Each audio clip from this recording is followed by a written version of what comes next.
ശശികല ടീച്ചറിനെ എല്ലാവരും വിഷം എന്നാണ് വിളിക്കാറ്.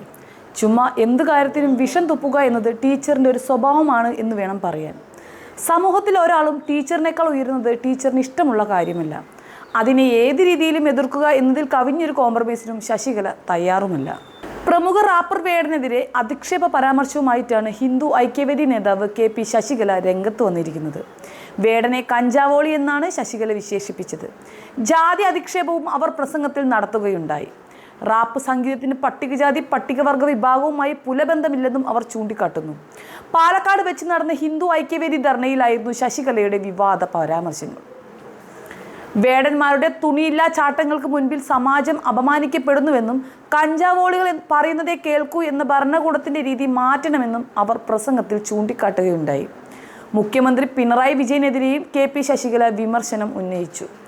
കഞ്ചാവ് കയ്യിൽ വെച്ചവനെ കെട്ടിപ്പിടിച്ചുകൊണ്ട് ഒരു ഭരണാധികാരി നിൽക്കുന്നത് ഒരു തെറ്റായ സൂചനയാണെന്ന് ശശികല പറയുന്നു. സർക്കാർ പട്ടികജാതി പട്ടികവർഗ വികസന വകുപ്പിൻ്റെ ഫണ്ട് ചെലവഴിച്ച് ഒരു പരിപാടി നടത്തുമ്പോൾ പട്ടികജാതി വർഗ വിഭാഗവുമായി പുലബന്ധം പോലുമില്ലാത്ത റാപ്പ് മ്യൂസിക്കുകളാണോ അവിടെ അരങ്ങേറേണ്ടത് എന്നും അവർ ചോദിക്കുകയുണ്ടായി. സാധാരണക്കാരന് പറയാനുള്ളത് കാതു തുറന്ന് കേൾക്കണമെന്നും അവർ ആവശ്യപ്പെടുന്നുണ്ട്. കഞ്ചാവ് കയ്യിൽ വെച്ചവനെ കെട്ടിപ്പിടിച്ചുകൊണ്ട് ഒരു ഭരണാധികാരി നിൽക്കുന്നത് നിങ്ങളോടൊപ്പം ഞങ്ങളുണ്ട് എന്ന സൂചനയാണ് നൽകുന്നത്.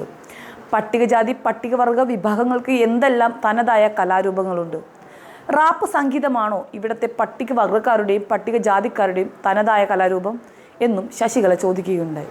അതേസമയം ശശികലയുടെ അധിക്ഷേപ പരാമർശത്തിൽ DYFI പാലക്കാട് ജില്ലാ കമ്മിറ്റി പോലീസിന് പരാതി നൽകിയിട്ടുണ്ട്.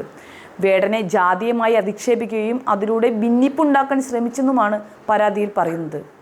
ശശികലയുടെ പ്രസംഗം പൊതുവിടങ്ങളിൽ വലിയ വിവാദത്തിന് വഴിയൊരുക്കിയതിന് പിന്നാലെയാണ് DYFIയുടെ പരാതി. നേരത്തെയും BJP വേടനെതിരെ ശക്തമായി രംഗത്ത് വന്നിരുന്നു. BJP സംസ്ഥാന ട്രഷറർ E കൃഷ്ണദാസാണ് അടുത്തിടെ വേടനെതിരെ രംഗത്ത് വന്നയാൾ. പാലക്കാട്ടെ വേടൻ്റെ പരിപാടിക്കിടെയുണ്ടായ സംഘർഷത്തിന് പിന്നാലെയാണ് BJPയുടെ നടപടി.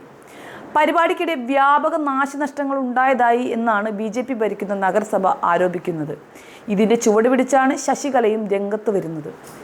അടുത്തിടെ പാലക്കാട്ടെ പട്ടികജാതി പട്ടികവർഗ സംസ്ഥാന സംഗമ പരിപാടി ഉദ്ഘാടനം ചെയ്യാനെത്തിയ മുഖ്യമന്ത്രി പിണറായി വിജയൻ വേടനെ നേരിട്ട് കാണുകയും അഭിവാദ്യം ചെയ്യുകയും ചെയ്തിരുന്നു. Dr. P. സരിനാണ് മുഖ്യമന്ത്രിക്ക് വേടനെ ചൂണ്ടിക്കാട്ടിക്കൊടുത്തത്. കൈ ഉയർത്തി മുഖ്യമന്ത്രി വേടനെ അഭിവാദ്യം ചെയ്തിരുന്നു. പിന്നാലെ ഇവിടുത്തെ ചടങ്ങ് കഴിഞ്ഞ് തിരിച്ചു പോകുമ്പോൾ വേടന് കൈ കൊടുക്കാനും പിണറായി വിജയൻ മറന്നിട്ടില്ല. ഇത് BJPയുടെ വ്യാപക വിമർശനത്തിന് ഇടയാക്കിയിരുന്നു. കഞ്ചാവ് കേസിലെ പ്രതിക്ക് കൈകൊടുത്ത മുഖ്യമന്ത്രി എന്ത് തരം മാതൃകയാണ് സമൂഹത്തിന് മുൻപിൽ തീർക്കുന്നത് എന്നായിരുന്നു പ്രധാനമായും ഉയർന്ന ചോദ്യം. നേരത്തെ കൊച്ചിയിലെ ഫ്ളാറ്റിൽ നിന്നാണ് വേടനെ കഞ്ചാവുമായി പിടികൂടിയത്. കേസിൽ ജാമ്യം ലഭിച്ചതിന് പിന്നാലെ സർക്കാർ പരിപാടികളിൽ ഉൾപ്പെടെ വേടൻ സജീവമാവുകയാണ്. മയക്കുമരുന്ന് ഉപയോഗിച്ചതിനല്ല വേടനെ മന്ത്രിമാർ ചേർത്ത് പിടിച്ചത് എന്ന് ശശികല മനസ്സിലാക്കുന്നത് നന്നായിരിക്കും.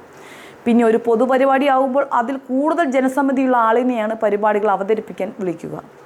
അല്ലാതെ ശശികല ടീച്ചറിനെ പോലെ 3-4 പേർ മാത്രം അറിയുന്ന ഒരാളിനെയല്ല ഇത്തരം പരിപാടിയിലേക്ക് വിളിക്കേണ്ടത്. പരിപാടി ഫിക്സ് ചെയ്യുമ്പോഴൊന്നും ഇങ്ങനെയൊരു കേസ് നിലനിൽക്കുന്നുമുണ്ടായിരുന്നില്ല. കേസിൽ വേടൻ കുറ്റക്കാരനല്ല എന്ന് തെളിഞ്ഞതിന് ശേഷമാണ് പരിപാടിയുമായി മുന്നോട്ട് പോകാൻ സർക്കാർ തീരുമാനിച്ചത്. ചുമ്മാ ഇരുന്ന് വിഷം തുപ്പുന്നതിന് മുൻപ് അതിൻ്റെ പുറകിലെ വസ്തുതകളെ കൂടി പരിശോധിക്കുന്നത് നല്ലതായിരിക്കും ശശികല ടീച്ചർ.